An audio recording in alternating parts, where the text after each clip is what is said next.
Okay, we are reading Gladys Aylward, The Adventure of a Lifetime by Janet and Geoff Benge. We're on chapter 11, titled Vehicles That Flew Like Insects. Gladys hurried along the narrow street, past the coal merchant and the candle seller. She was on her way to the yamen to report to the mandarin. She visited him every time she came back from one of her foot inspection tours. Lately, her reports had all been the same. No more girls with bound feet were to be found in the district. The practice had been done away with. Gladys was thinking of how to make her report interesting when she noticed an old woman she'd never seen before sitting at the edge of the street. Gladys looked at her closely. The old woman was wearing heavy silver jewelry and jade hairpins, all of which were quite usual in Yangcheng, but her bright green cloth shoes really caught Gladys's attention. Gladys had never seen anyone in Shanxi province with shoes that color. It simply wasn't a color that was used for shoes. Curiosity got the better of her, and Gladys decided to find out a little more about the woman. She walked over to her. Just as she was about to say something, a tiny, scraggly child peered around from behind the woman. Gladys was horrified by the child's condition. The child was dirty and dressed in rags, and her stomach poked out like that of a starving child. The little girl shielded her eyes from the sunlight and looked up at Gladys. "This child is very sick," Gladys said to the woman. "That's none of your business," replied the old woman with a strange accent. "Besides, if she dies, I can get another one to replace her any time I want." "You're mistaken," said Gladys. "It is my business. I am Day, and I am on my way to see the mandarin himself. You had better do something with that girl now." She put as much authority into her voice as possible. "Don't want her? Don't need her," said the woman in a sing-song voice. "Give me $2 and she's yours." Gladys recoiled in horror. The woman watched her shrewdly. "All right, you drive a hard bargain, $1.50. The woman delivered a smile that revealed an almost toothless mouth. Gladys was upset and angry. This stranger with green shoes was treating the little girl as if she were a goat or a chicken being bought for a feast. "I don't buy children. I'm going to talk to the mandarin about you," Gladys said, and with that she walked off towards the yamen. An hour and a half later, after going through all the formalities of greeting the mandarin and telling him about the child seller, only 100 yards from the yamen, Gladys asked him directly, "What do we do about it?" The mandarin's eyes fixed on Gladys, and with great emphasis he said, "We do not do anything. I agree it is not good that there are child sellers, but there is nothing we can do about it. The sellers belong to the powerful groups of criminals. If we attempt to stop them or interfere in any way, they will make us very sorry." After he had spoken, the mandarin picked up his hammer and struck the gong beside his chair, signaling that the audience was over and that Gladys had been dismissed. As Gladys walked towards the door, the mandarin gave a command. "Under no circumstances are you to go near the child seller again, nor are you to repeat the conversation we had about this with anybody. That is an order." Gladys's heart beat heavily in her chest. Mandarin or not, she knew she had to speak her mind. She turned to face him, bowed slowly again, and said, "I came to China because God sent me. I did not come to obey your laws if they are different from the laws of God. I will ask God what I should do about the child seller, and I will do as he says, not as you or anyone else tells me." The mandarin's mouth dropped open. Gladys supposed it was the first time anyone had ever spoken to him like that, and certainly the first time a woman had, and a foreign woman at that. She did not wait for his reaction. She bowed one last time, turned quickly, and walked away.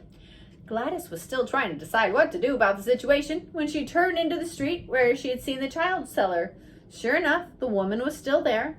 As soon as the woman spotted Gladys, she yelled, "Lady, I give you the best bargain. Only 150 cash." "I don't have 150 cash. And besides, I don't want the child," Gladys shot back. Even as these words came out of her mouth, Gladys realized she could not leave the little girl to possibly die at the hands of such a heartless person. She stopped and turned and stared at the woman. "I do not have that much cash, but I will give you what I have in my pocket." The woman smiled slyly. "And how much would that be?" she asked.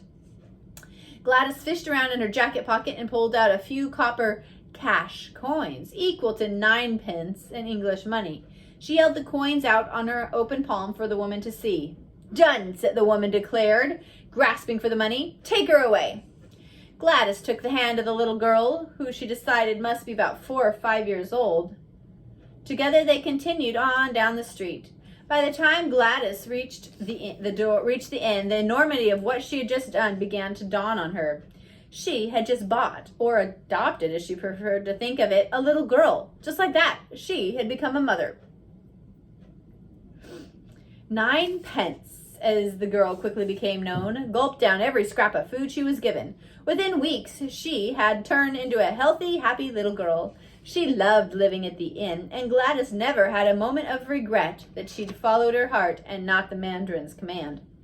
One day, after 9 pence had been living at the inn about 6 months, Gladys was standing on the upstairs balcony. Suddenly, she saw 9 pence come running through the gate into the courtyard. "I wait day," 9 pence yelled. "Are you very hungry tonight?"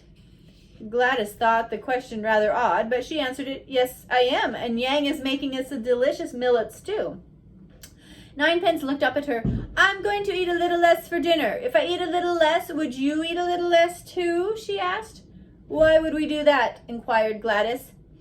I found a boy out here, and he is hungry," 9 pence said, pointing to the gate. "If I eat less and you eat less, and we put those 2 lesses together, we would have enough to feed him too." Gladys smiled to herself. 9 pence was always on the lookout for children in need. "Yes, I will eat less with you, and the boy can eat with us. Bring him in," she said. And so it was that an 8-year-old orphan boy also became part of the family. Gladys named him Les in honor of their first meal together. Now that Gladys had 2 adopted children, she felt she should become a Chinese citizen so that no matter what happened, she would not have to be separated from them. She talked to the mandarin about this matter, and even though she had taken 9 pence against his instructions, he agreed to help her. Together they filled out many papers, and in 1936, Gladys Aylward became the first foreign missionary ever to become a Chinese citizen.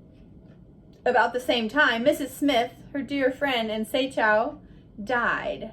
Throughout the 6 years Gladys had been in Yangcheng, Mrs. Smith had encouraged her and supported her. She had been kind and understanding, not to mention the nearest person Gladys could have a conversation with in English after Mrs. Lawson died. Soon after, a Welsh couple, Jean and David Davies, came to Seichow to take Mrs. Smith's place. The Davises were an easygoing couple, and Gladys enjoyed their company, though she sometimes had to be reminded to speak to them in English because she'd become so used to speaking in the Yangcheng dialect. Life settled into a happy pattern for Gladys. A local convert who was a widow came to live at the inn to take care of the children when Gladys made her foot inspection tours. Almost every village that Gladys visited now had a small church. Often when she was walking through the fields, Gladys would hear the sound of Christian hymns ringing through the valleys. The local people loved to sing them as they worked. Gladys had made many friends among the muleteers, and every night the Inn of 8 Happinesses was filled to overflowing with them. Gladys's family was growing too. 9 pence had found a toddler wandering alone on a hillside outside the city wall and had brought him home with her. Although Gladys had sent the town crier out day after day to find who the boy belonged to, no one ever claimed him. So Boa Boa became Gladys's 3rd child. That same year, the Yellow River, which borders Shanxi province to the south and west, flooded. Many refugees fled to higher ground in the mountains. One of them was a small boy named Francis, who had no one to take care of him, and Gladys took him into her growing family. The mandarin gave Gladys her next child. He and Gladys had become good friends, and he trusted her judgment completely. He had responsibility for an 8-year-old orphan girl, and he decided that Gladys was the best person to look after her. The girl's name was Lan Xiang.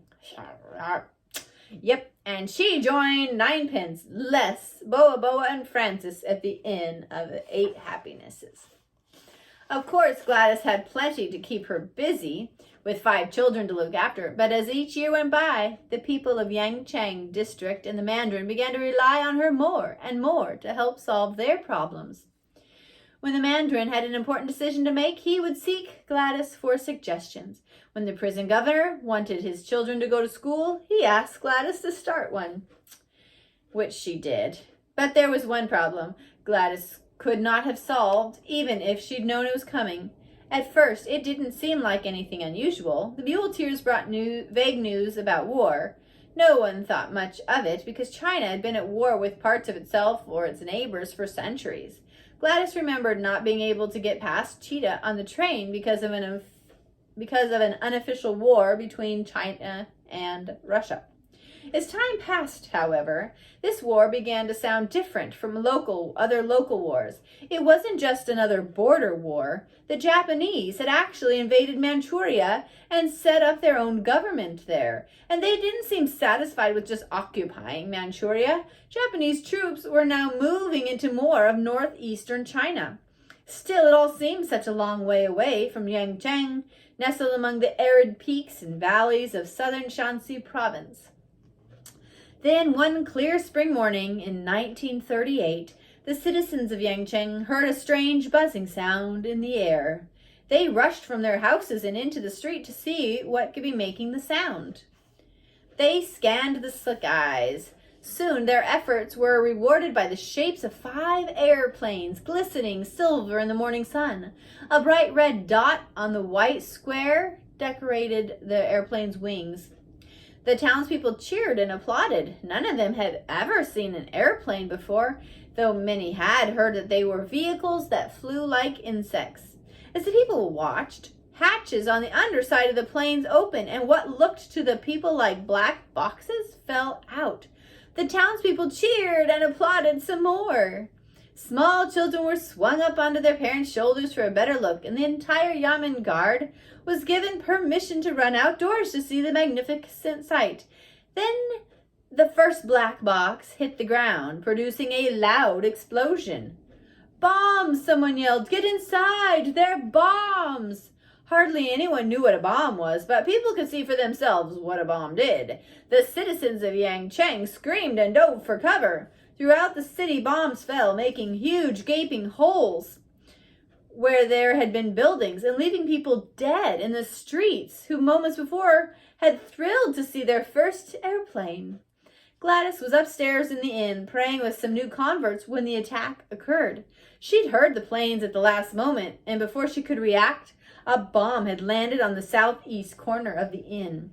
Gladys heard the deafening noise, the inn shuddered, and the floor on which she was standing gave way. Gladys crashed down to the floor below and lost consciousness. When she came to, a short time later, her body was pinned under a crushing weight of bricks and beams. She could hear voices amid the sounds of destruction. She yelled for help. An hour later, the last pieces of timber were lifted off her legs, and she was free. She stood up gingerly. Her body was cut and bruised, but she had no broken bones. After a quick drink of water, Gladys set to work, helping to free others who had been upstairs praying with her and were now trapped in the rubble. By lunchtime, they'd all been found and pulled out alive, but on the street outside the inn, another bomb had killed 9 villagers.